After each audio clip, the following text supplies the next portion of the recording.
All right. Good evening. Welcome, everybody. My name is Anna Giraldo Kerr, and I am a trustee at the Needham Free Public Library. And I co-chair the Diversity and Discussion Book Club here in Needham.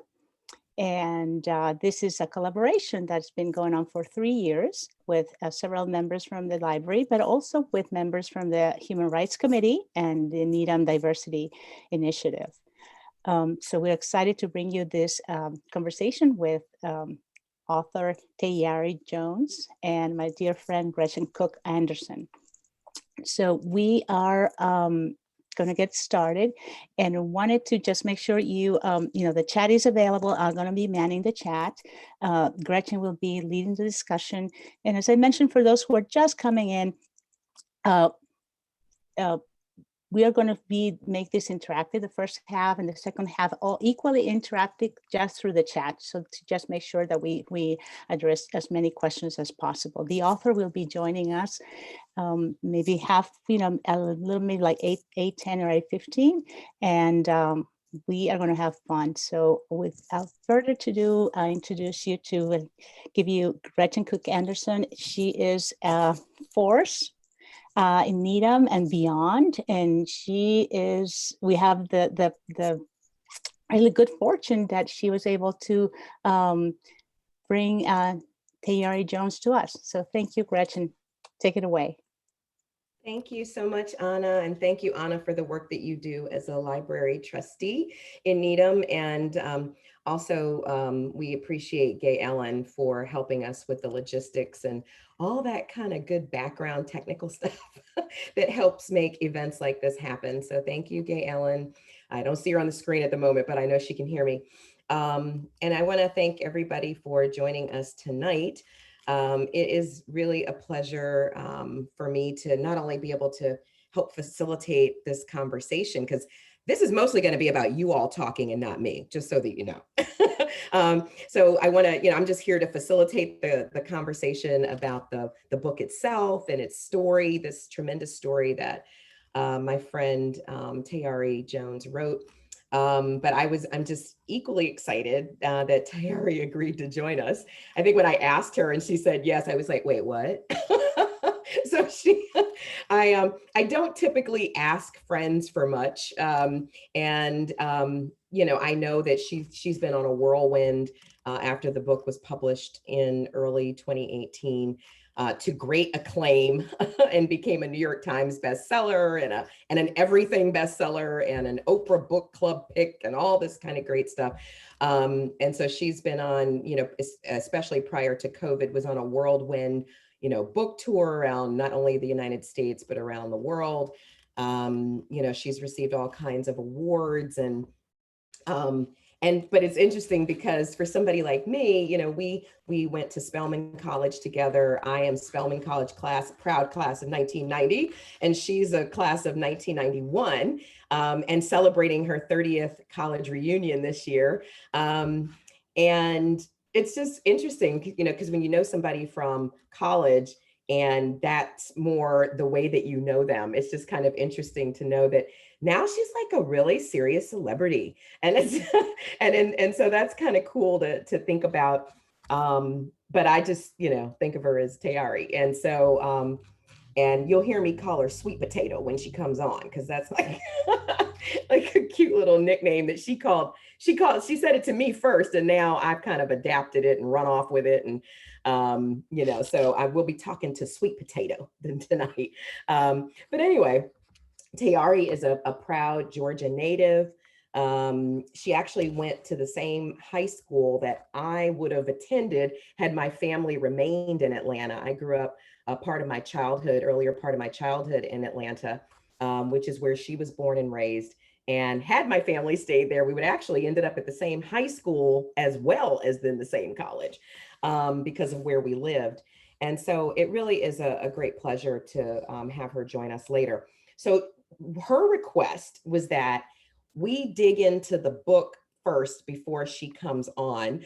Because she said, well, Gretchen, I just prefer that you all do the book discussion for the most part before I even come on. And then I'd love to be able to just come on and chit chat with folks a little bit. So I hope you all don't mind that sequence of events. So I want to dive right in, but first I thought it would be nice to share a little bit about our author, Tayari Jones, so that I don't embarrass her too much after she comes in to the room, into the Zoom room. So I'll share a little bit about her background, and then we're going to dive right into the book. So she's a New York Times bestselling author. She's the author of 4 novels and a recent, they just completed a recent short story on Audible Originals called Dispossession. So if you're interested in that, you should definitely grab that and listen to that. It's performed by actress Gabrielle Union, and it's yet another masterpiece of hers. I listened to it last week, so I think you're going to enjoy that.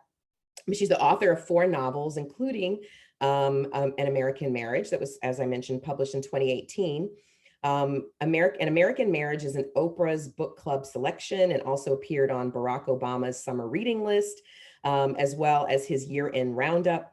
The novel was awarded the Women's Prize for Fiction, Aspen Words Prize, and an NAACP Image Award. It has been published in 24 countries, including the UK edition of the book, which has like a super cool cover. So if anybody has access to that. Oh, yes, Kim Marie has. She's put it up on her screen. That is the UK cover, which is kind of cool, I think. So I'm so happy that Kim Marie has her copy. Jones is a member of the Fellowship of Southern Writers. She's also been a recipient of the Hurston Wright Legacy Award, the United States Artist Fellowship, the NEA Fellowship, and Radcliffe Institute Bunting Fellowship. Her 3rd novel, Silver Sparrow, which is also amazing. If you have not read it, please do. Was added to the NEA Big Read Library of Classics in 2016. She's a super proud alum, as I mentioned, of Spelman College, and holds a doctoral degree in literature from the University of Iowa, as well as a degree from Arizona State University. She is an Andrew D. White Professor at Large at Cornell University and the Charles Howard Candler Professor of Creative Writing at Emory University. And so, without further ado, and I'll embarrass her a little bit about talking about how she paints with words when she comes on to join us. But I just kind of wanted to just dig right into the book because it is so juicy. It is so meaty. I think for those of us who have had an opportunity to read it already, you know what I mean. The complexities of a marriage relationship. For any of us who are married, I think we know, don't we? We understand. And even if we're not married and we've had other, very pivotal relationships in our lives and understand the complexities of those relationships, even if they're friendships that we have, we know that there's a lot of complexity. And it's been interesting to see how she dived into that complexity. But thrown on top of the complexity of a traditional, more typical marriage was what? Her husband being arrested and then wrongfully incarcerated for rape. And then everything that did with, to their marriage, their relationship, and their friendship as well.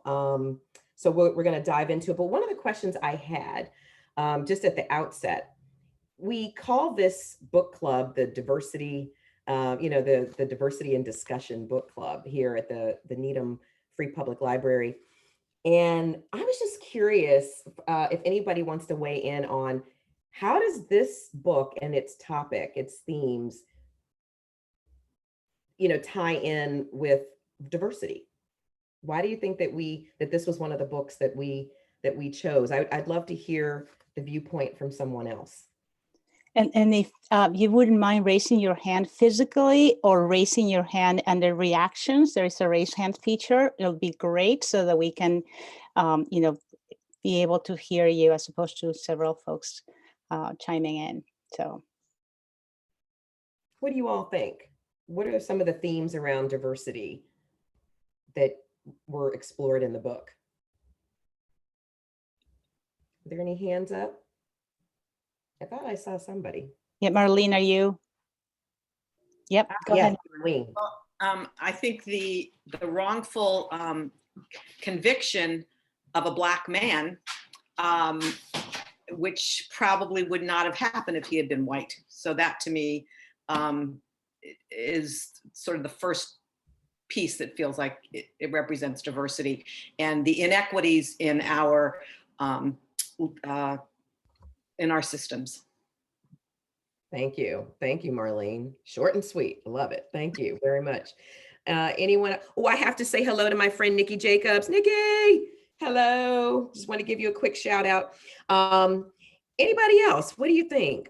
Any other themes outside of the one that Marlene just mentioned? Is there anything else that you can think of kind of tied in with diversity? I have something that I was going to say. Sure. I don't know if you can see me or not. For me, partly is just the idea of reading a book written by and about a culture that is underrepresented in the literature field in a lot of ways. And a lot of people don't necessarily read outside of their own demographic, and it's a way of getting the experience sort of firsthand of what it's like, the experience of people that aren't necessarily in your experience. Very interesting. Yes, I mean, I would personally agree with you as well. I think also when you think about the kind of marriage that they had after his incarceration, there's diversity within that too, because if you think about the more typical marriage is two people who are living their lives, free, and then, then the two of them after this wrongful incarceration having to figure their way out as a couple with one incarcerated and one free. That too, I think, is a kind of a diversity relative to the more marriages that most of us know of. And maybe even shed some light on the fact that there are plenty of marriages between incarcerated persons and others who are not. Those marriages do exist, and the complexities of them play themselves out in various ways. So I think that too is an aspect of diversity. But thank you very much for exploring that. So when you think about the title, An American Marriage, because that's a big title, right? It's a big concept there that she went for with the title. What do you think that represents in the context of the story? Anyone? Have you thought about the title? Like, why call it An American Marriage and maybe not some other kind of marriage? Why an American marriage, which is, fairly broad in its breadth as far as the meaning? Any thoughts? Oh, is it Janie? Janie, did you want to answer that? I have not read the book, but listening to what you're saying and having had some background with discussing all kinds of diversity at North Hill, where, as you know, we have our own diversity group. I think what the author may have been doing is purposely opening the door to a very, very complicated society right now. Diversity in America brings up all kinds of ways of being diverse. And I was going to say in marriage too, even without anyone having gone to prison and all that would entail, just in itself is a challenge. I have close friends who are in interracial marriages, and it's lovely, but it's also not always easy. And the word American brings in the possibility of all kinds of different diverse parts of diversity in this country. That's how I would see it anyway. Thank you. Thank you so much, Janie. Excellent. Nice weighing in. Anyone else? Any additional thoughts? There are a couple of questions, a couple of hands. So Liz and Amelia, do you have your hand up too? Yeah, so there are two. Liz, you want to go for it? Yes. So I am wondering if with the title American Marriage, Miss Jones was going for a little bit of irony. And I think that would be an interesting question for her. I know in recent conversations on race in America and different things that have happened in the last couple of years, 4-ish years, I think the sentiment has come up that racism is as American as apple pie and similar statements, which is something that's certainly hard to reckon with. And so I think on the one hand, we have the American dream image of, what an American marriage is. And I think that the title and this book beg the question, who is afforded that image, that marriage, that depiction. And so I read this book about 9 months ago, I want to say, and then I have since read Leaving Atlanta, and I just a few weeks ago finished Silver Sparrow. And a little bit more probably towards Gretchen's last question, I think that Miss Jones just has this ability to bring characters to life and insert nuance and complexity. And every time that I read her books, I find myself emotionally sort of living these characters' experiences. And for those of you who don't know me, I did previously live in Needham. I'm now back in Cleveland, Ohio. And I think the fact that many of us still live in segregation, we can talk about diversity, we have discussions, but in one way, as someone else stated, of learning or truly having some contact with the lived experiences of people not like us is through reading. And so in that sense, I really think her books have been a gift to many of us. So it's mine too. Thank you so much. And I loved how you kind of, you talked about how, because it almost seems like she's sort of turning this preconceived notion of what an American marriage is, kind of turning it on its head a little bit by calling the book an American marriage. Yeah, so and because it seemed like you were kind of alluding to that too in your Right, like it's almost a question or an invitation to consider, what does that actually mean? Right. How do we define an American marriage? How do we define a marriage? How do we define an American marriage? Culturally specific. But thank you, Liz. I think, did we have one more hand on that? I do, right here. Audrey? Yes. I think it was a perfect title for, because we, as a country, where the overlay of slavery, which is still, part of the experience, and the Black experience, I thought it was just because could that really happen as dramatically? I suppose it could, but and especially in these days, we see so much about social justice and wrongly convicted African-American males, and the numbers that are in jail are staggering. I just thought that it was a wonderful title. The more I thought about it, the more I thought it is such an American story. So. Yeah, thank you very much, Audrey. And what you said right there at the end, I thought was really, that theirs too is an American story of an American marriage. And it's not just one American marriage story. And that theirs, certainly has breadth and weight and is important for all of us to understand and to learn about.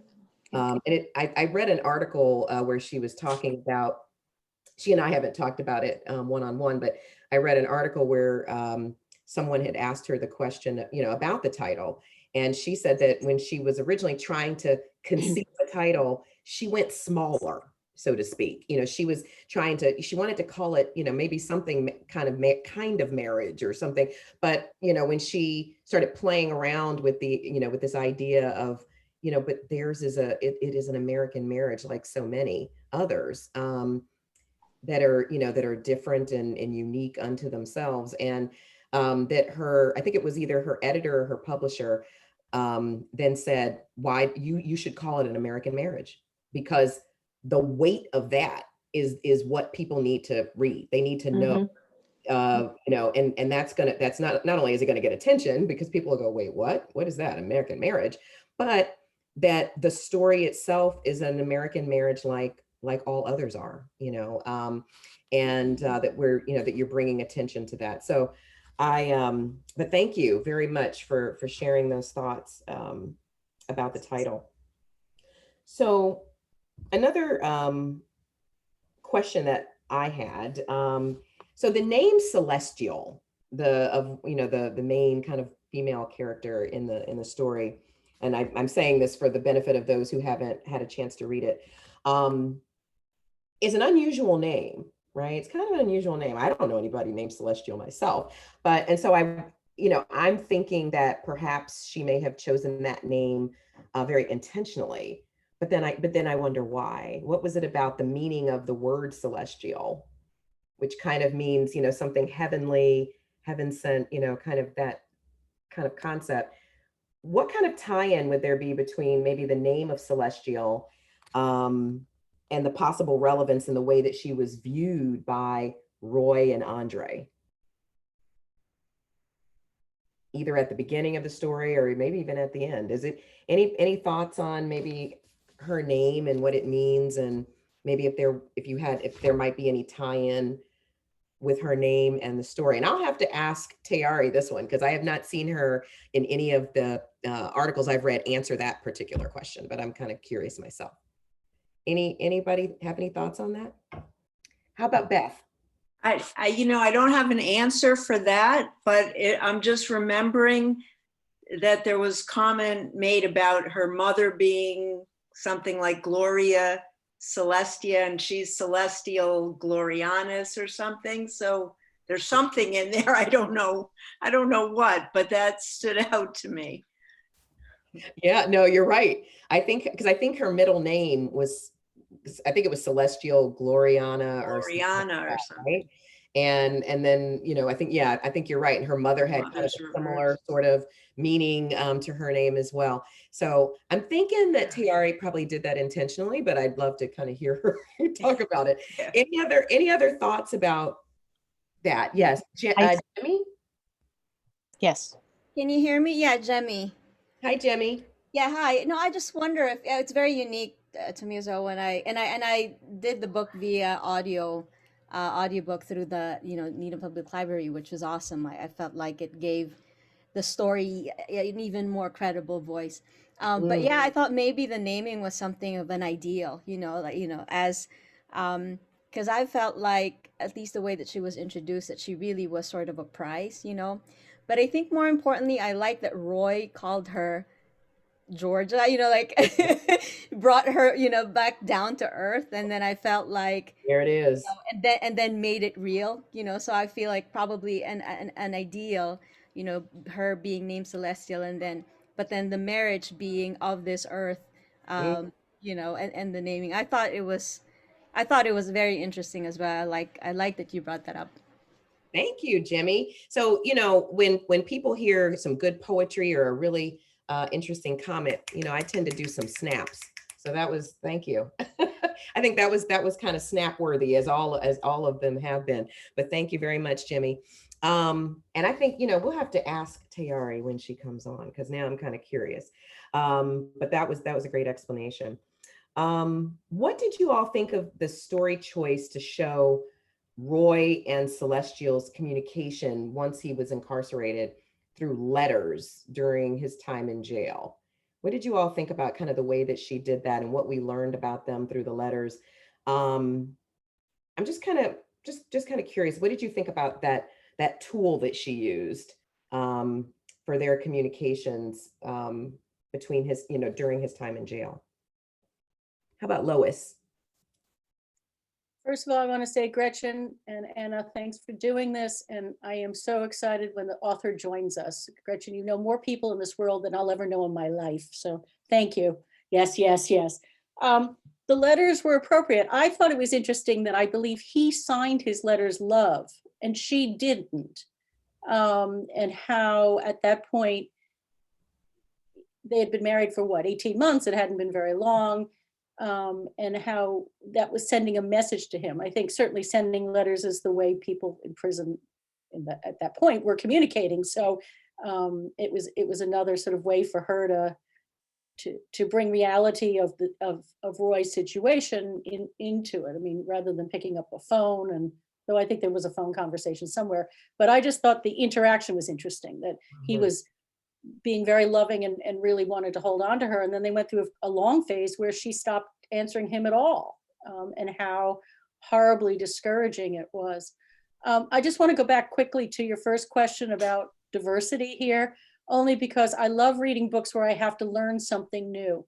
And at one point they go out to Roy's father's place and his mother's, and they refer to Big Roy sitting in Huey Newton chairs. I had no clue what that was. So I looked it up, and they're what I call fan chairs. And I think it's always interesting, even in a fiction book, though this certainly has a lot to tie to nonfiction. It made me go out to Wikipedia and look up something new. So I thought, and I did that with Silver Sparrow as well, her other book, which I read. All right, I'm going to stop now. Very nice. Thank you, Lois. What's interesting to me, I'm like you, I'm a voracious reader, and I think reading for me over the course of my lifetime has really increased my vocabulary, as well as knowledge of all kinds of things that I would not ever otherwise, delve into on my own, perhaps. I had to personally look up the word poupées. I don't know if anybody else did, but the poupées, the name of her store, and kind of these little dolls that, these dolls that she created, because I personally was not familiar with that word. And so I think the first usage of it, I remember kind of going, oh, I think contextually I know what that is, but I need to look that up. So that, at least that for me, even just looking that up and going, oh, I've got a new word. I can celebrate that. I've got a new word. So if I ever see it or hear it again, I know what it is. But yeah, it's good that you looked up the chair, because that was an instance where when I read it, I instantaneously knew what she was talking about. No clue. I've read a lot about Huey Newton, who was a member of the Black Panthers organization in the 60s and 70s. And I knew it because I'd seen so many images of Huey Newton, the man, sitting in those chairs over the years. So when she said Huey Newton chairs, I was like, well, of course, yeah. I knew who he was, but I had no idea that's what the chair was. So always fun to learn something new. So. It is, isn't it? Thank you, Lois, for bringing up that point. Appreciate that. Gretchen, we have Kim Marie who's been waiting patiently. Oh, Kim Marie. Oh, there she is. Hi, Kim Marie. Hi, just another term that I had to look up was his mother, Roy's mother, worked in a meat and three. Had no idea what that was. And it's a restaurant that serves a meat dish with 3 sides. But it was, so that's the best thing about reading books from authors who are diverse, who live in other parts of the country or the world, of just that increase in vocabulary and learning something new. Exactly. Thanks for bringing that up, Kim Marie, because a meat and three, like my mom is from the South, born and raised, proud Georgia native, just like Tayari. And, the meat and three is, it's a Southern term. And so, it's interesting. Now, I should ask my mother, Mommy, were you familiar with that term? Do you want to let us know? Did you already know it? No, I didn't. I had never heard that before. But also, we didn't eat out a lot. We ate at home. My mother cooked everything from scratch with fresh vegetables and all, and I didn't eat out a lot. So I could be the reason I didn't know what that meant. Thank you, Mom. It could also maybe even be, maybe it was a term specific to Louisiana, like Louisiana. Yes. Louisiana. I learned it in Birmingham, Alabama. There you go. It's a barbecue term. You go to a barbecue place and you get meat and three, meat and two, macaroni and cheese, okra, blah, blah, blah. Well, hey, I don't look like how I look without knowing what a meat and three was. Trust me. Wow. But thank you so much, Lois, for enlightening us. Yeah, I was thinking maybe Alabama, Mississippi, Louisiana. you know, maybe that part of the South might be a more common term, but thank you so much for enlightening us on that. Tom? I think I came across Meat and Three in Nickel Boys. Oh, I that think would it was, make sense. I remember it was mentioned in Nickel Boys, I think, and that's when that's when I looked it up. That would make sense too. And Nickel Boys is another amazing novel. And Nickel Boys was based in, wasn't it in Florida? Tom? Yes, Florida. Florida. Okay, so there you go. There's the South again, right?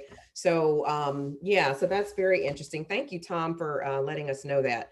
So if anybody is going to read Nickel Boys and you have yet to get to it, you will know that term when you see it this time. Okay, thank you very much. So Nikki, excuse me, Rachel, Nikki had her hand up.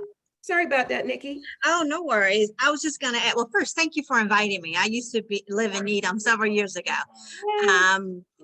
So I was going to say that I wrote the book a while ago, but as we're talking about it, that, you know, I'm remembering more and more about it. And I absolutely love the storytelling by the letters. It sort of gave a background, because I remember at first the letters, I felt like they were very loving, and she was, you know, by Roy's side, and, you know, she was going to stick it out. But then as it continued, you notice that she maybe stopped saying love, and it sort of sheds light or gives insight as to how she was quickly, in my opinion, 5 years, that was quick for her to sort of dissolve it and move on so quickly, because it sort of sheds, sorry about the background, my husband's on a Zoom too. It sheds light into their relationship, and it makes you wonder, like at the beginning, did she really love him? Like after 18 months, you know, you are already ready to throw him to the side. So yeah, I love the storytelling about the letters. Thank you, Nikki. Thank you. And I agree with you. You can actually see the arc of change in Celestial over the course of those letters. And then some of them, they started off longer, and then they started getting shorter. And, you know, you could sense, you know, her attitude, her mood, things like that, in the writing. And then some of them, there was a PS, and then some of them not. And so, you know, so it was interesting. I think you could certainly interpret a lot just from reading those letters. I also enjoyed the exchange that was at the very end of the book too, that went back to them writing each other. And I don't know if those were I don't know if that would have been by email, but there were also, you know, notes that they passed at the very end of the book, expressing, you know, their thoughts about each other and their feelings about each other. So that was interesting too. For those who have had a chance to read the book, when did you feel that the marriage started to unravel? Like, do you remember any part in particular where you might have read one of the letters, or it might have been, you know, kind of one of those third person passages where in one of the chapters named either Roy or or Celestial? Do you recall a point where you were like, uh-oh, they're in trouble? Like this is something's happening here. Does anybody remember anything in particular that you might have picked up on, or was a particular a point? Hey, Donna. I would just say it was on shaky ground from the beginning, you know, when you know, he was finding receipts for lingerie that he had bought for some other woman. I don't think that he was ever really, you know, she probably questioned it from the beginning, would be my guess. So then when he ends up in jail, this is like so not what she bargained for, even though she knows he's innocent. Thank you. Thank you, Donna. Any other thoughts on that? Does anybody else remember a point? Let's see, I see Audrey's hand up again. Audrey, I'm going to come right back to you. Let's check in with Sue Ann Woodward, and then we'll come back to Audrey. So for me, I think the funeral of Roy's mother was very pivotal in terms of seeing that love, and that she realized they didn't have that same kind of bond, that she talked about them being grafted rather than, so that was really neat imagery.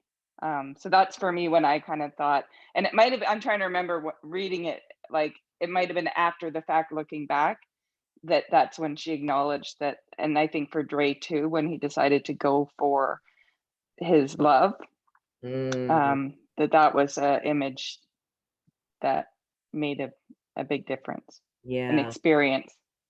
I hear you on that front. I think, you know, when she saw, you know, how Roy's dad, you know, was determined to, you know, kind of cover his wife's grave, and that he wanted to do it by himself, that it was showing that his devotion to her. And it seemed like that there was something that, you know, happened there for her in thinking about, now that, do I have that with him? You know, and starting to really question that. It probably didn't help that Andre was there too. And then I think they went off to didn't they go off to a little restaurant or something after that? And had a little chat. And that, you know, that was one of the points too, where I thought, uh-oh, something's about to happen here. Okay, let's go back to Audrey. And thank you very much, Sue Ann. Uh-oh, Audrey, we can't hear you.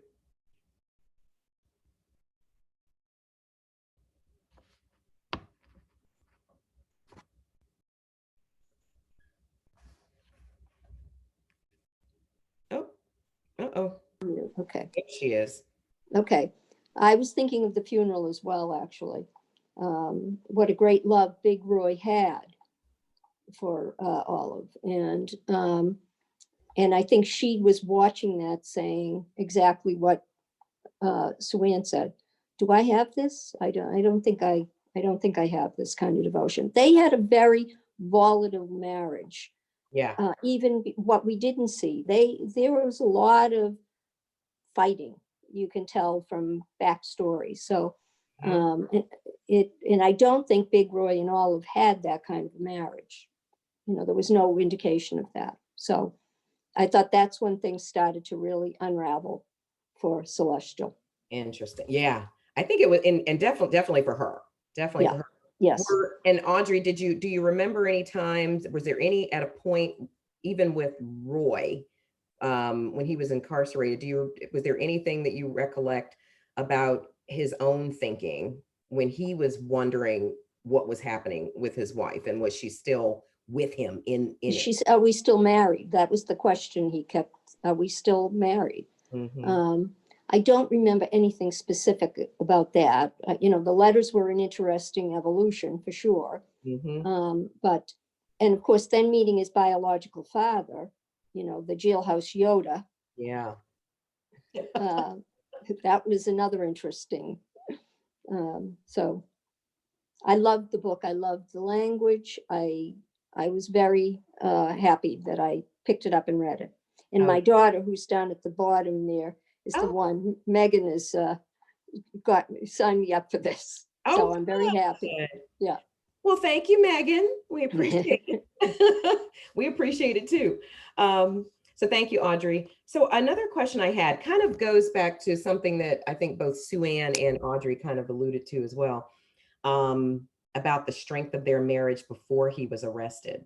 If Roy had never gone to jail, do you think that their marriage would have lasted? Maybe why or why not? What indicators would you have had either way? Would anybody like to?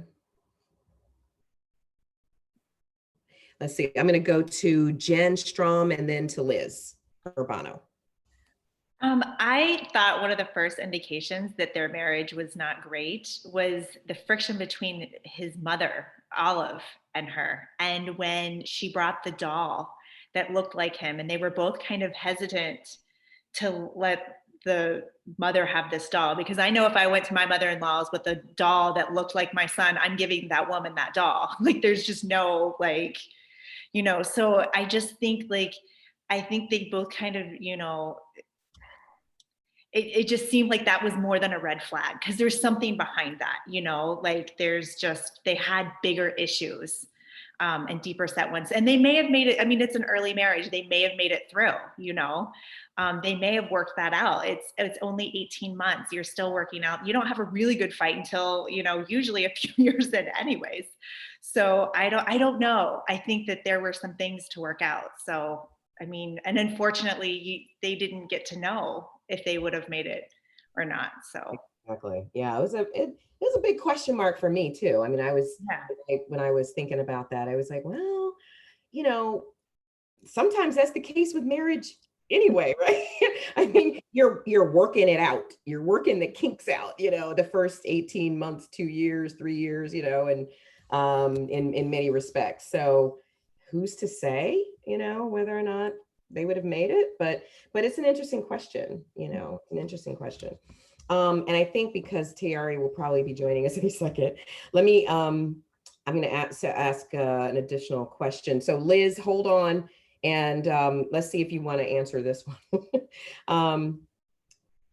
So who thought that Roy, Liz, did you think that Roy and Celestial would ultimately get back together?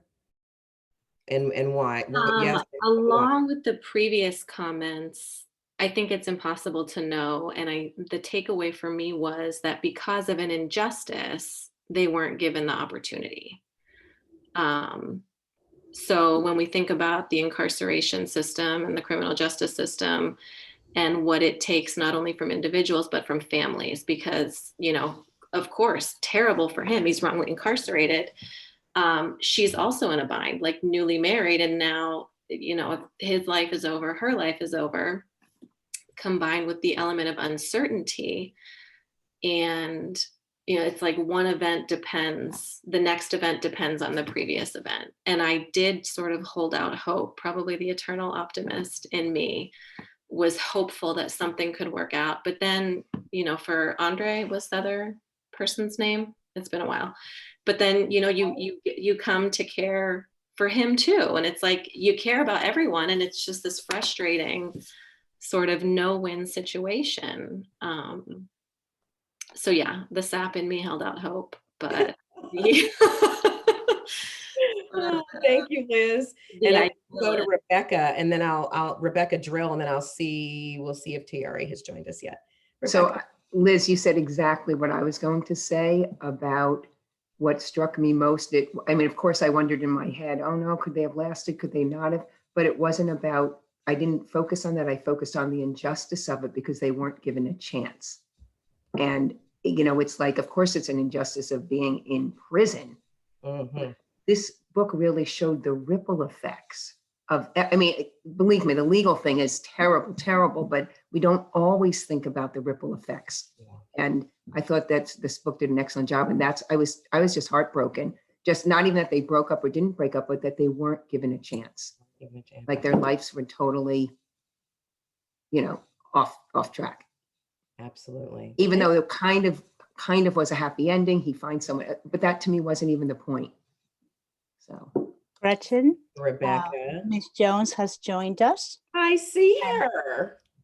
So we are going to just a very quick housekeeping item. If you want to use the speaker's view on your screen, so you can see the speakers and you know, a little larger, but we are also going to spotlight the speakers. So just in case that's not working, if you want to just have a, you know, close-up look to the speakers. Welcome, Ms. Jones. Let me see if I can see you. So please say hello to us. I can see her there. Hey, Tayari. Hi. Thank you for having me. We are so happy to have you with us. Thank you so much. The pleasure is all mine. Wonderful. I think you've got a bunch of people waving at you. Yeah. Yes. Let me offer you a warm welcome from our Needham, Massachusetts. We are delighted to have you. And we can just wait to hear. We have a few questions for you. So we will can't wait to get started. So let's get to it. Okay. All right. Well, thank you so much. And Tayari, so I didn't want to embarrass you after you came on by like reading your long bio and about all your awards and everything. So we've already covered all that. We've already covered that right at the beginning, because I said that Tayari's not going to want to hear all that. She already knows it all. She knows it. But thank you so much. And you know, Tayari knows we call each other Spelman sisters. So I am so proud of you, as you know, and just so happy that you were willing to take a little time with us this evening. I know you've always got lots to do, and I know you're, has school started already? Have classes already begun at Emory? Yeah, we're back in session, but actually I'm not teaching this term because I am trying to teach myself how to write a screenplay. Ooh, oh, that's right. Oh, you did tell me about that. Yes. Okay. Do you want to tell them what you're working on, Tayari? A screenplay. Or shall we just keep that undercover? We're going to keep it. But I'm learning. It's interesting. It's really different than writing a novel, because when you write a novel, you ask yourself, what does this or that emotion feel like? Like, what does it feel like to be angry? What does it feel like to be jealous? What does it feel like?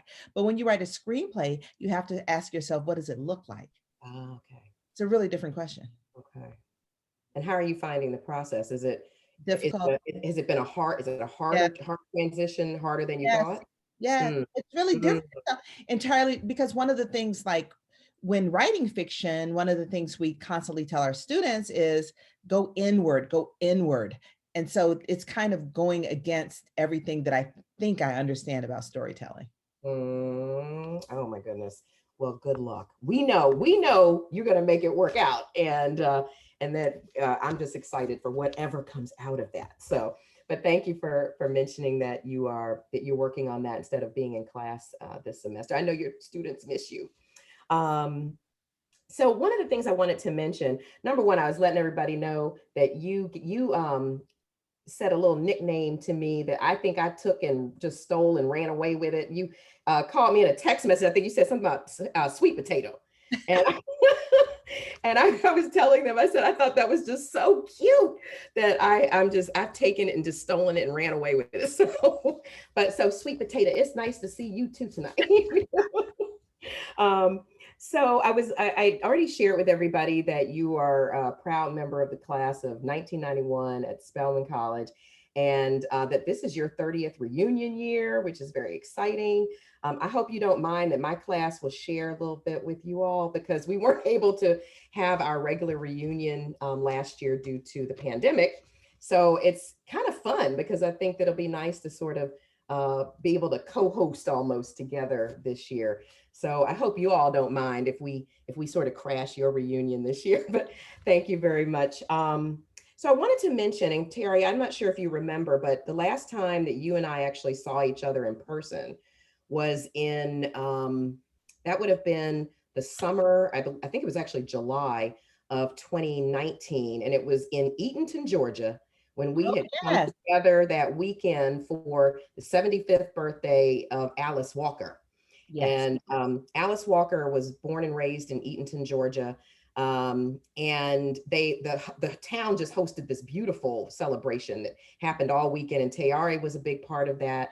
And I remember we had some authors that were set up, and I had an opportunity to introduce you to my little cousin Jaden and my uncle Frank, and so that was so fun to be able to see you there. And I actually have the same book with me tonight that you signed for me that day. So I wanted to just mention to you, but it's interesting that I had I think that was the last time we saw each other. So hopefully it won't be that long again. I would love to see you soon. So a question that I had for you tonight. Now I know you're a proud Georgian, and we've just come off of some really good news coming from Georgia. And I was curious if you'd like to share, how do you feel about being a Georgian these days? And, with the outcome of the efforts in recent months with, two new senators and how Georgians really came together in the presidential election. So I imagine you're pretty exuberant after all of that. Do you want to share any of your thoughts about how you feel about your state of Georgia? Well, I've always been happy to be from the state of Georgia. I am not one of those Southerners that has kind of a love-hate relationship with the South. I feel like there's always, for me as a person from the South, I feel like there's always a lot of pressure for me to say something like, you know, I love my home, but my home doesn't love me back. I think there's a lot of pressure for that to be the Black Southern narrative. But, you know, I've always loved my hometown of Atlanta in a fairly straightforward, not terribly complicated way. But it was kind of thrilling with the election because it was the first time that I felt that my individual vote counted, like my personal ballot. I always knew it was important to vote. People had died so we could vote, et cetera, et cetera. And so so it wasn't like I didn't vote, but I don't know. Y'all remember that shake and bake commercial when the little boy has assisted his mother with the shake and bake and he says, and I helped. Remember that commercial? Yes, That's exactly how I felt when the votes were called. I felt like, and I helped. You sure did. And I personally thank you. So thank you so much, Tayari. So I'm going to ask you a question. I know you've been asked 50 million 11 times, but I feel like this audience would probably like to hear you answer it again. So I hope you don't mind. What was the original impetus for the story itself? Because it's not that it's a unique American story, because we know that there are families and marriages where one of the spouses is incarcerated. So we know that there are truths behind this. There are realities. But for you, what was the original impetus to write this particular story, about this particular American marriage? Well, I actually started writing this book when I was at the Radcliffe Institute at Harvard, and I had received a grant to write something about. I wanted to try for the first time. Most of my books are more about families, usually me working out all my autobiographical issues. And I decided that I was going to try and engage, the issues of the day. And I wanted to write something about incarceration. This was in like 2012. And so I got the grant. I moved to Cambridge, moved to my little apartment on Brattle Street. And it's funny because I'm getting there. But when I went there, it was the first time I had ever really gotten a kind of major distinction, like getting an opportunity to study at Harvard. And they gave us you could get these apartments on Brattle Street. We had to rent them, but the price had been adjusted. And they had different apartments. They had one that was a studio apartment with alcove. And there was one that was a 1-bedroom. And I remember that I was getting ready to go. And I talked to my aunt, she's since passed away. And I was like, should I get the studio apartment with alcove? And she said, you have been accepted to Harvard for a year. No alcove. You're going to have your own bedroom with a door. And she gave me a little extra money to have a bedroom with a door. And I just always remember that fondly at that. And sometimes she had kind of a little spicy mouth. She didn't say, forget the alcove. She said something else, the alcove. And whenever I find myself getting ready to settle for less, a little voice in my head says, fuck the alcove. So I have always tried to work on like that. It's like one of my mantras. So when I was there at Harvard, I was trying to research wrongful conviction. Again, I had never written a novel that was trying to address an issue. And I felt like I wasn't really writing fiction. I mean, I read a lot. I was outraged. I learned shocking things. I was appalled. I was full of anger, but I wasn't inspired. Because fiction, if it's going to be any good, it's about people and their problems, not problems and their people. So it's like I had a problem and I was trying to get some people to go. It's like I was trying to make the new Jim Crow into a musical, like trying to set a problem to music, and it was not working. And I was anxious because I need to give a presentation at Radcliffe about the work I had done. And I had been working, but I had no work. And so I went home to Atlanta to talk to my mother, which is something I do when I have things on my mind. And while I was in Atlanta, I went to the mall to do a little shopping because I find that can be helpful. And while I was in the mall, I went to the food court because I think we all know that can also be helpful. So I was down there in the food court and I saw a couple. They were clearly in love and in trouble. She looked fantastic, shoes, belt, bags, just looked good. You see those women and they look like everything they have on and got at the same time because it all goes together. And he, on the other hand, he looked fine. There was nothing wrong with him, but she was such a knockout. And I heard her say very clearly, she said, Roy, you wouldn't have waited on me for 7 years. I looked at her, I looked at him, they looked at me, we looked at each other, and all three of us were in 100% agreement that he would not have waited on her for no 7 years. We all knew it. But he said, I don't know what you're talking about. This wouldn't have happened to you in the first place. Mm. And again, we all agreed. And for me, I knew that gave me what I needed for a novel, because I like, a novel lives in a place of moral ambiguity. And when both of the characters are right, yet they still disagree, that's when you know you have a real conflict. And that's when I decided to write about a couple that has been separated by wrongful conviction. And just, I had to like think about what was going on with them. And I had to, while I remembered my research, I had to put it aside. The thing about when you do a lot of research, you have to fight the urge for the characters to look up at the camera and say to the reader, did you know that 1 in 10 school children, 1 in 30 school children in America have a parent who's incarcerated, and then go back to participating in the story? So I had to really fight the urge to flaunt what I knew and write toward what I didn't know. Interesting. Wow. And I've heard you tell the variations of that story, but the part about the alcove I hadn't heard yet. So thank you. Everybody, that's a message to everybody.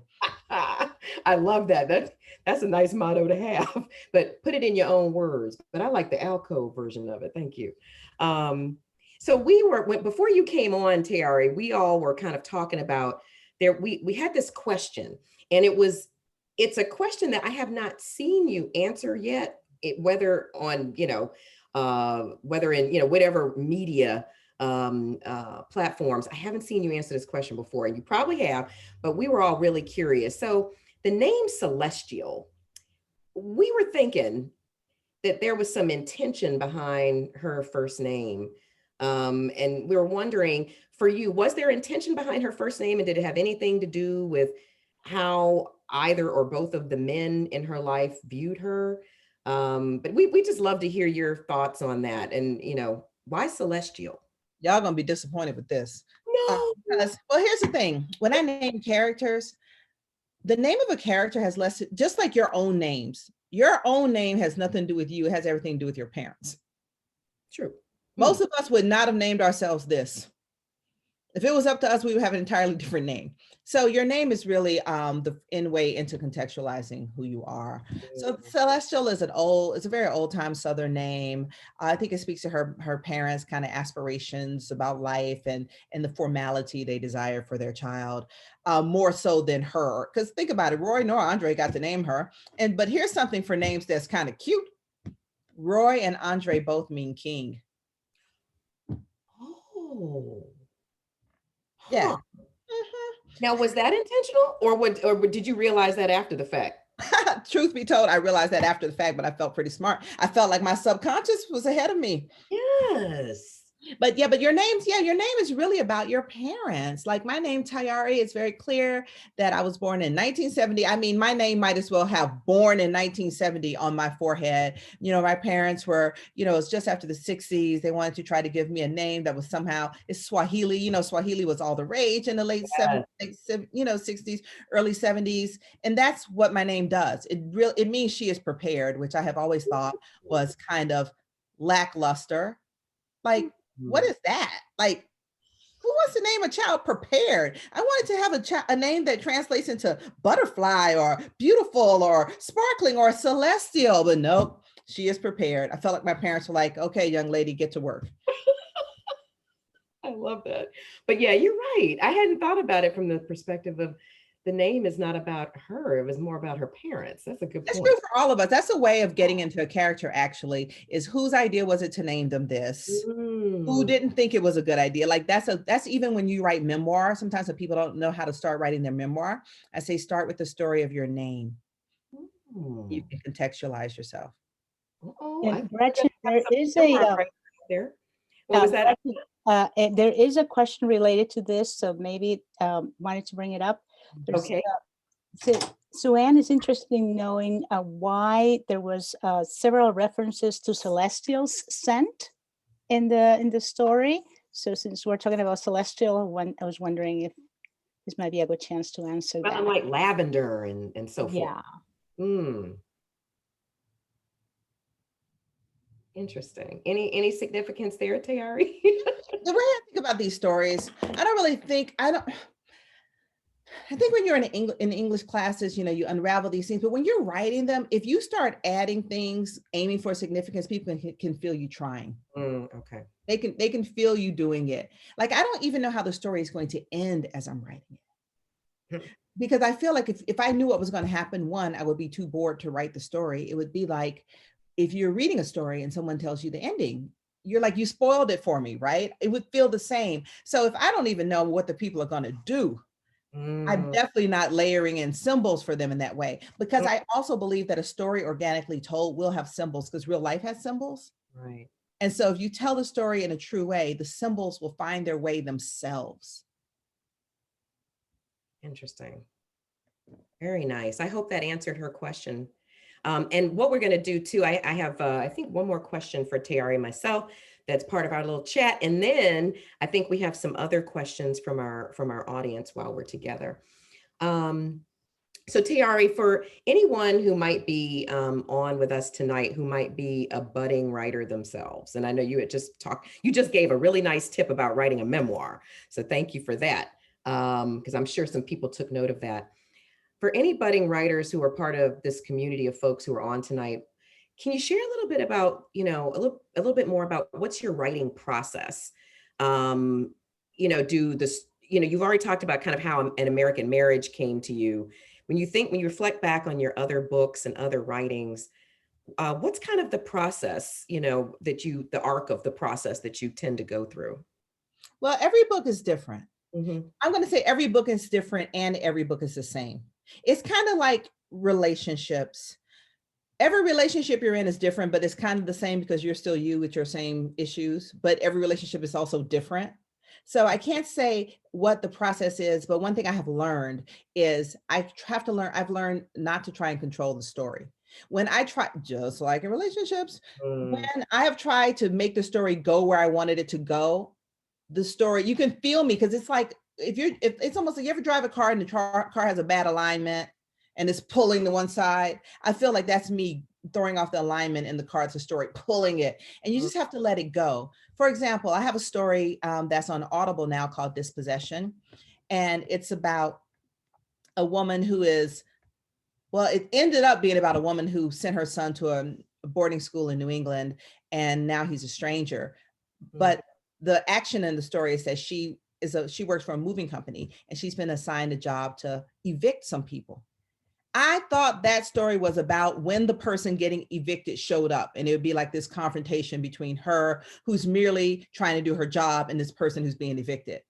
That person being evicted never showed up. Now, if I had kept trying to aim the story toward that, I would have missed the fact that it's really about this woman having sent her son away for his own good, to get him away from the dangers of where they live, but now he's a stranger. I would have missed the whole story, because I call myself, as we say down south, I call myself writing about eviction, but I had to let the story do what the story wanted to do. So you have to write with a certain humility to follow where the story is going to go. I don't outline or anything like that.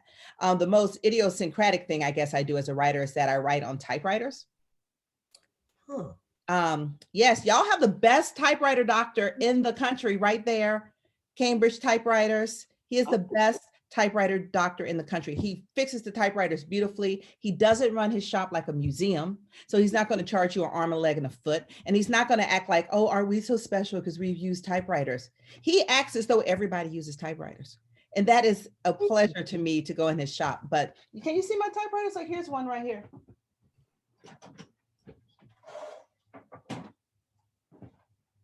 Oh, look at that. Oh, I love the color too. Well, this is an Olivetti Valentine. But anyway, but I think the most important thing to know about however you write is the best way to write. Different people, like I tell my students, the main thing you learn when you're learning to write is learning how you write, so you can recognize your process. Every process is valid. This is another weird analogy, but to me, getting advice from other writers is kind of like getting advice. You ever meet someone, you love their hair, you say to them, what do you put on your hair? And they tell you what they do, their process, their shampoo, what have you. And you go home and try it. And some of it works, some of it doesn't. But like if her shampoo doesn't work for you, you just stop using that shampoo. You don't try to figure out how to make that shampoo works. So you understand that different shampoos work for different people. It's not personal. And that's the way I take little things I've learned from other writers. I try out what they say. And if it works for me, it does. If it doesn't, it doesn't. But the goal is to get to the end of the book however you can. I call it your goal is to survive the draft. Whatever you do to survive the draft, if you survive the draft, you did it right. Very nice. Thank you. Thank you for that. And thank you for showing this to typewriter. I've got a bunch of them. I've got like 6 of them. Right oh, here. wow. Do you have a favorite by chance? Different ones. Okay, I'm not going to go down this. I'm going to be very brief. The best typewriters are made in the 30s and 40s because they had learned how typewriters were luxury items. So they had lots of bells and whistles. But by the 30s and 40s, they had figured out how to make them. The 1919 typewriter is adorable because it's so vintage looking, but they hadn't quite figured it out yet. Interesting. And by the 50s, they started mass producing them for co-eds to take to college, and they started making them cheap. Okay. Okay. Thank you. Thank you so much. Wow. I never knew so much about typewriters. Thank I'll you. have the best typewriter doctor right there. So now we know, folks, another reason to be proud of being up here. Okay. So I think we're going to open up a little bit, Tayari, if you don't mind, to a few questions from our guest tonight. And Anna has been monitoring those. And Anna, do you have a few? I have a few. You've answered a few already, so thank you for that. Okay. I'm going to go here. Let's see. Marlene is interested in finding out if any parts of the book is autobiographical. You know, it really, well, I'm going to say no. Like y'all haven't even been married. I wrote about 5 people's marriages. I'm not even married, never been married. So that's a huge part that is not, I mean, I'm from Atlanta and I went to Spelman, but that was one of the things that made this book take me so long. You know, they say your 4th book is your hardest book because you've used up your autobiography. And you have to you've used it all up. And now you have to start, they say you have to start writing, pulling things, you know, imagining things from whole cloth, or by your 4th book, you're writing about the things you were avoiding in your other ones. You have no choice but to confront it. That's a good point. Your 1st book is your easiest book because you're writing your obvious story. It's kind of the low-hanging fruit of your life. And it's something you've been thinking about for years and years. And so you can write it much more easily. Very nice. Thank you. Interesting. And along those lines, there is a question here from Tom that in the book, you're describing 4 or 5 marriages, as you said.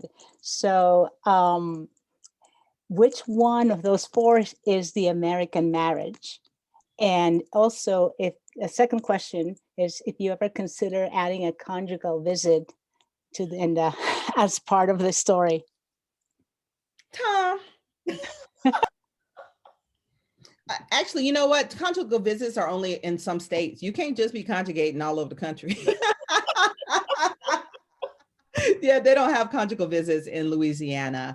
And, you know, in some states, you can't even sit across from each other at a table. You have the glass between you, which is also great dramatically for movies when the people are on the phones, you know, talking on the phones.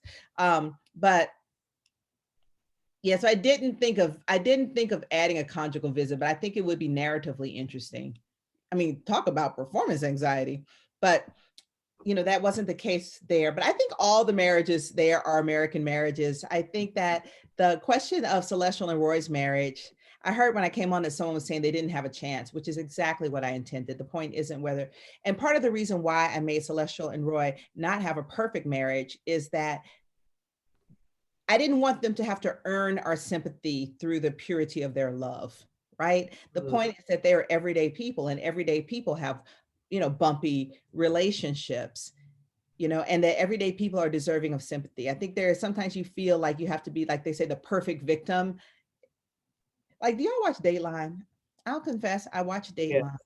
And have you noticed in Dateline, they always make that dead person out to be like the most perfect person. She was a beautiful child. She did this and she was always kind to the neighbors and she used to take in puppies, all of that to make it a crime that she was murdered. But it's a crime that she was murdered because she was a human being. And that's what I wanted this to be, a very human relationship that had to face this thing. You know how Celestial says when she was a child, everyone would say that she had to be twice as good to get half as much. And I feel that's true even of her marriage. For her marriage to have worked, she would have had to been super wife, and he would have had to been super husband just to stay married. And you know, all kinds of random people stay married, and they don't have to be heroic, like random people, like my neighbors. Well, you can't see, but I mean, those people are like completely basic and they are married. So they can be basically married, while Celestial would just have to be extraordinary to stay married. And along those lines, do you feel more of a pull towards Roy or Celestial? Do you kind of have a favorite character between those two? I feel torn to whichever one I'm writing at the time. For example, it's very easy to be drawn in by Roy because his story is a classic story, like all the way back from the Odyssey, a man facing trials and tribulations, and he just wants to come home and find a woman who's conforming to gender norms. You know, that's completely classic story that we're used to, right? So it's, those familiar stories are very easy to be seduced by.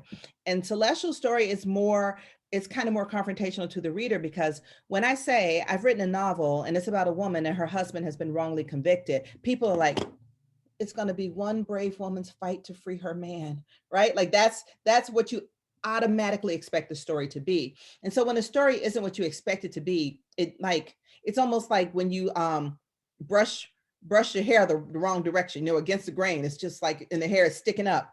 That's what happens with her. And that's what made her story a challenge to write, was to think about the ways in which she's sympathetic. The person, okay, I'll give you a little small anecdote. It's going to fit, I promise. I have a cousin whose wedding was canceled 3 days before the wedding. It was a big wedding. I mean, 2 registries sold out. It was going to be officiated by the mayor. I mean, it was a big deal, 12 bridesmaids, the whole, and he changed his mind 3 days before the wedding. And she was so humiliated and crying. And that is a legitimate story, right? That's intriguing. You know, why did he break up with her? What happened? What happened next? What to do with all the gifts? Is anybody going to reimburse me for my bridesmaid's dress? I mean, there are lots of questions, but imagine if a homeless person had walked across that story, it would make all her problems stupid. Because the existence of someone who lacks shelter, who lacks food, makes anyone else's problems seem frivolous. And that is the kind of the narrative effect that Roy had in the story. Roy is the homeless person. No matter what any other characters are thinking about, Roy is like, oh, by the way, did I mention I was wrongfully incarcerated? And it's like no one else has any narrative space to have a feeling or a problem. And that becomes a problem in their relationship. Like, how can you have a relationship if no one else can have a story because of the other person's story? So the problem in their relationship became the problem in my novel. And then the problem in the novel became my problem as the writer of the novel, because even talking about the novel to people, they were just like, how can you even think about that? This needs to be one woman's brave fight to free her man. So anyway, it was a lot, but I worked it out. But it took me, I had to face a lot of rejection. It was very, very difficult. I've never had such a hard time writing a book before. I'm so glad that you didn't go the easy route with the story. That you didn't take. I couldn't go the easy route because I didn't believe it. I kept saying, but what about everybody else? So I couldn't have written that obvious story. And if I did, I don't think it would have been successful, because it would have been a story you had already heard. True. Right. And along those lines of, you know, a man being wrongfully convicted of a rape, there is a question here about why the lawyer, Mr. Banks, didn't bring up DNA evidence. Was that on purpose? Was not maybe, you know, well, one thing I've learned is that, you know, we all watch so much CSI.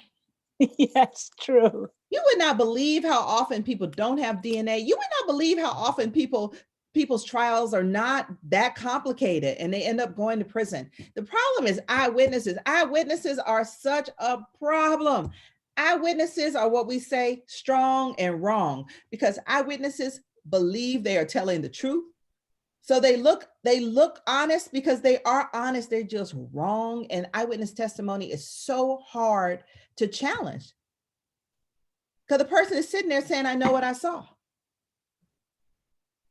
And that's like a huge problem. But I didn't want to go down the lawyerly rabbit hole, because I feel like if you spend too much time with the case, then it becomes a story. It's not stops being about the families and the people. It all because of this CSI-ness that people kind of get down there. And that's why there's that part when Celestial says, I kept expecting some handsome detectives to burst in the courtroom at the last minute, whispering something urgent to the prosecutor, because she too has been watching CSI.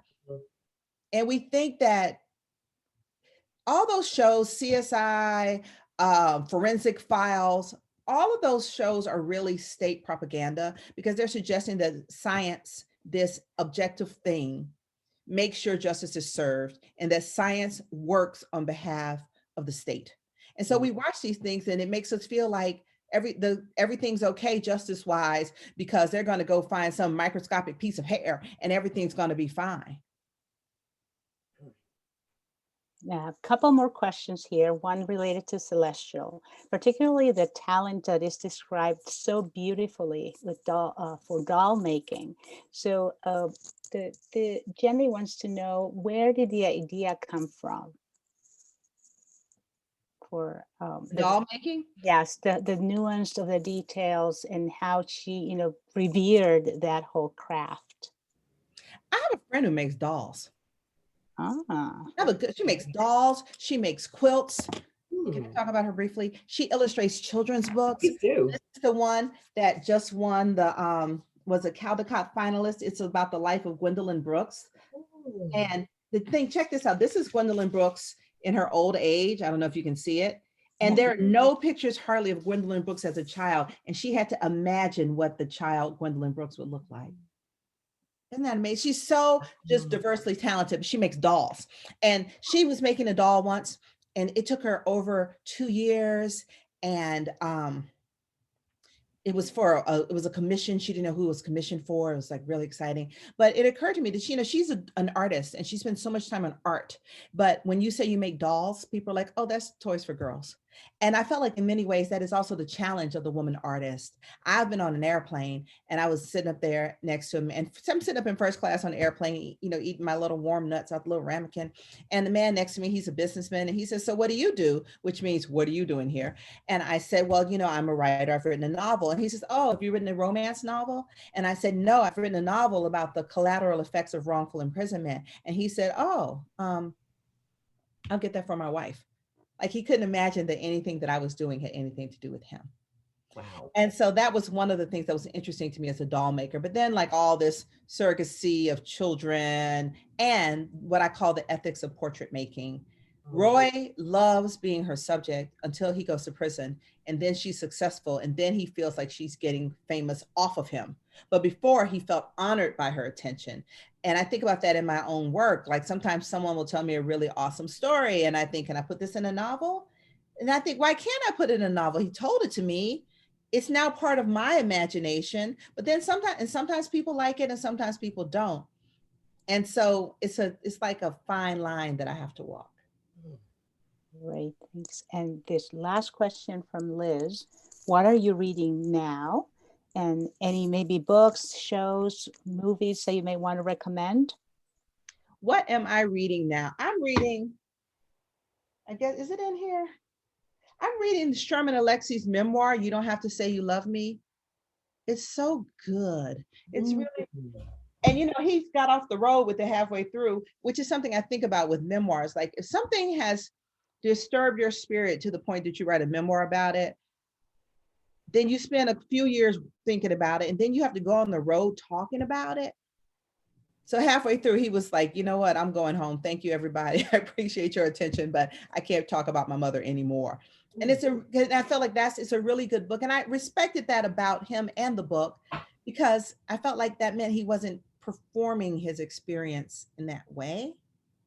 So anyway, I'm reading that. I sometimes try to read books that are not the hot book of the moment, because when books are the hot book of the moment, I find myself saying, why is this the hot book of the moment? What does this say about the zeitgeist? And I get caught up in all these things and I lose the book. So I've been lately trying to read things that are, I'm like looking on my shelf now, reading things from another moment, which I found to be I just find it really relaxing. I'm in a book club with one other person.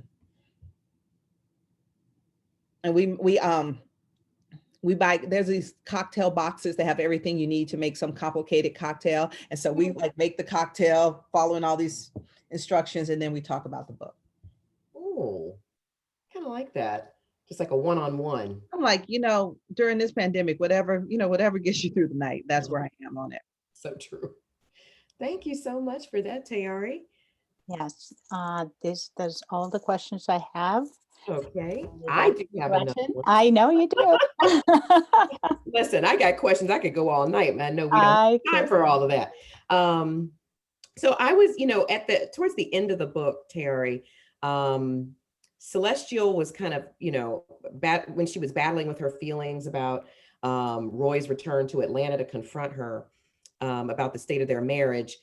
She said something to him, and it kind of like, by the way, I have like green marker all over my book because I have marked that thing up and put notes and all got, and so, but one of the things that that my green marker went across was a quote from her where she said, I married him for a reason.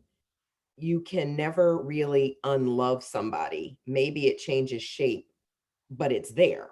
So I'm wondering, like, that was deep. I think, because I remember I kind of sat with that for a moment and thought of, was just thinking about it in general. And how have any other readers responded to that particular moment or that quote, that truth? And so that was part one of the question. And then are there any other deep truths that you had to sit with when you were writing the book? Even as you were writing, where you kind of went, boy, that's something right there. Was there any other deep truths that kind of hit you a certain way, even as you were writing or maybe doing rewriting? I think the thing that I had to really come to grips with in this book, we talk a lot about female empowerment. And, there are a lot of books about white women who leave marriages for all kinds of reasons, right? They're unhappy. He works too much, just all kinds of things. She's not sexually fulfilled. Who knows? Whatever. She needs to go eat. She needs to pray. She needs to love, whatever. And we see it. But when it comes to Black women, all the novels about Black women leaving husbands almost are always stories of Black women leaving, basically running for their lives. And there was a time when The Color Purple was published and some other things, and it seemed like, well, why are women writing this, et cetera? But I think it's because that is the only way a Black woman narratively can leave a marriage. If she is not running for her life, she's then seen as abandoning someone in need, because Black men are in so much peril from the justice system, et cetera. So that to divorce a Black man that's not trying to kill you, or that is not some outrageous, cheater, then it's like, what are you doing? And that then made me understand that every time a woman chooses her own fulfillment, someone else's needs don't get met. And so in the Black context, the fact that every time a woman chooses herself, someone else's needs don't get met, it's more stark and more clear. And that is the thing about that. Every time you don't do something for someone else, every time you do something for yourself, that's time that used to be helping others. So there are real consequences to taking care of yourself. And that's was something that was real it kind of shook me up to think about it. That's true though. And I think about Alice Walker, and she's got that poem about her child and how when she's writing her book and her child is sitting there looking pitiful and she doesn't pick her child up because she finishes her book. So when a woman who is a mother that spends that much time on a book, that is time that's not spent with that child. And it's hard to face that hard truth of it, that our resources are finite. So every time you do one thing, there's something else that doesn't get done. And how do we live with that? Well, I have taken so many notes tonight. I'm just taking notes. I'm glad that we will also have a chance for folks who were not able to join us tonight to watch tonight's event. Tayari, thank you so I much. feel like I have to leave on time. I can't just leave you all with saying every time you take care of yourself, somebody else starves to death. I have to tell you about something better than that. What would you like to leave us with? I know that we would all love to hear anything that you have to say at this point, but you have dropped some nice, you've dropped some Tell you nails tonight. something that I believe in art and I believe in miracles. And with every book I've written, there has always been a situation when I felt that it would never, ever be published.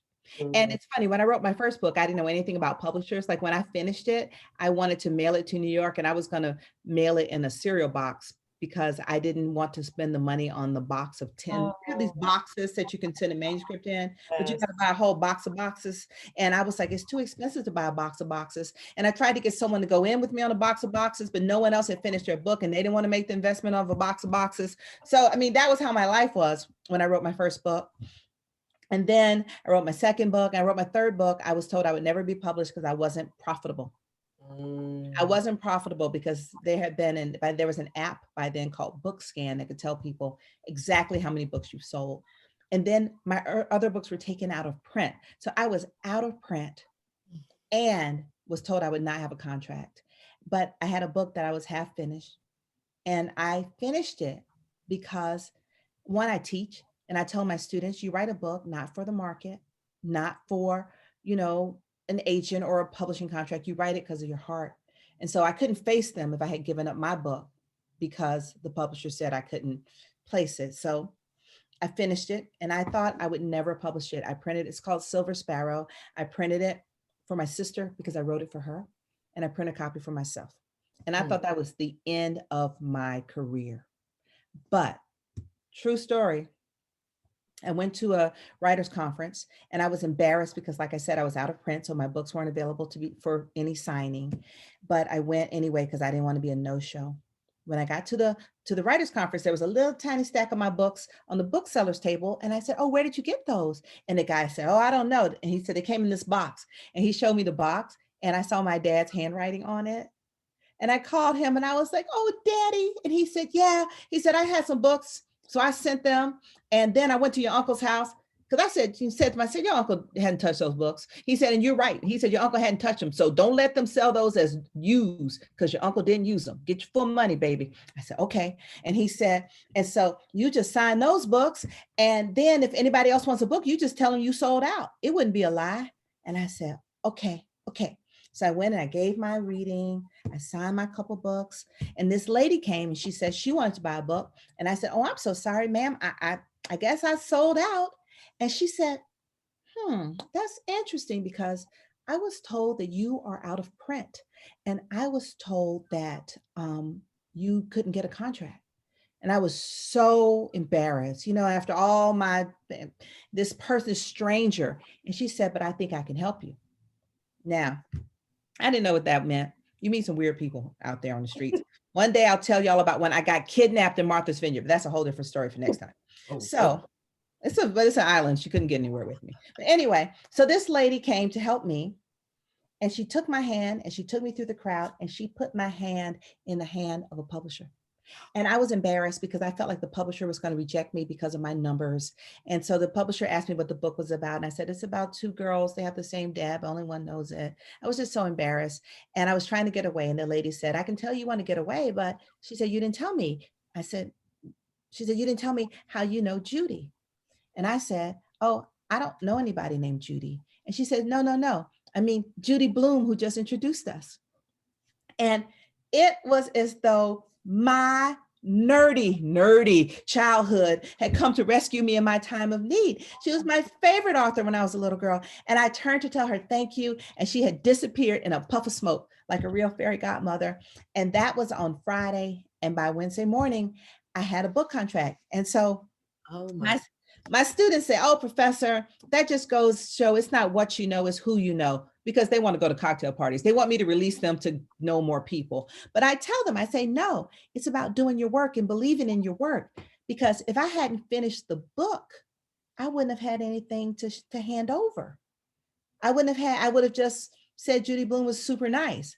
But because I had done my part, when she came and opened the door for me, I was able to walk through it. So I tell people, believe in what you're doing and why you're doing it. Do your part.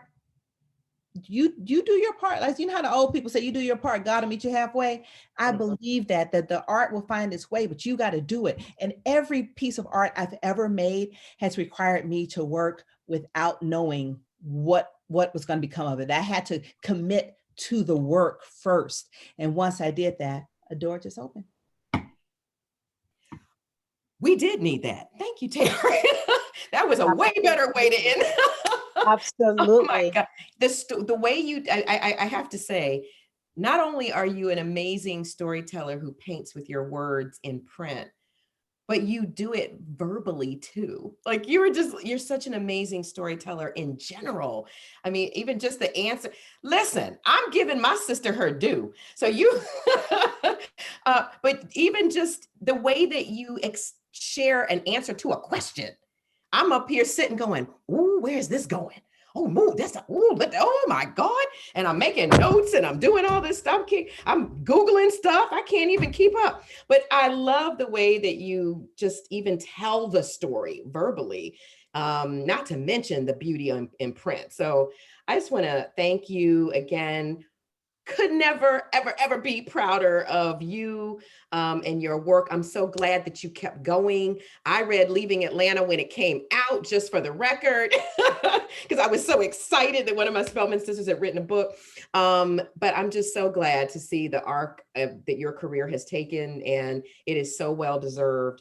And we wish you well with your screenplay on whatever that is. We're gonna wish you well, and and we look forward to all the amazing things that we know are coming out of that beautiful mind that you have. So thank you so much, Tayari. The Needham Free Public Library, the Needham Diversity Initiative, and several organizations here in town have collaborated to make this event happen tonight. And we're just really blessed by your presence tonight. So we thank you.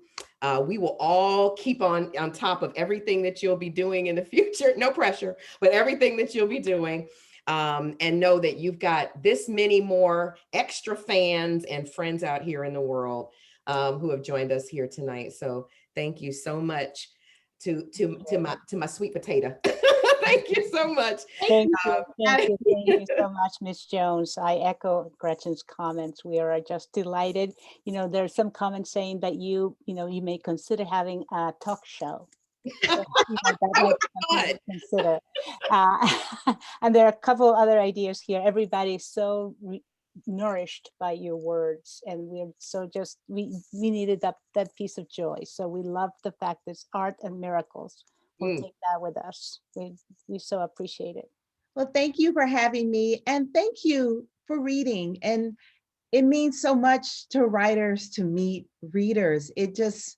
I take it close to my heart. And so thank you for your time, your attention, and your questions. And thank you for this kind invitation.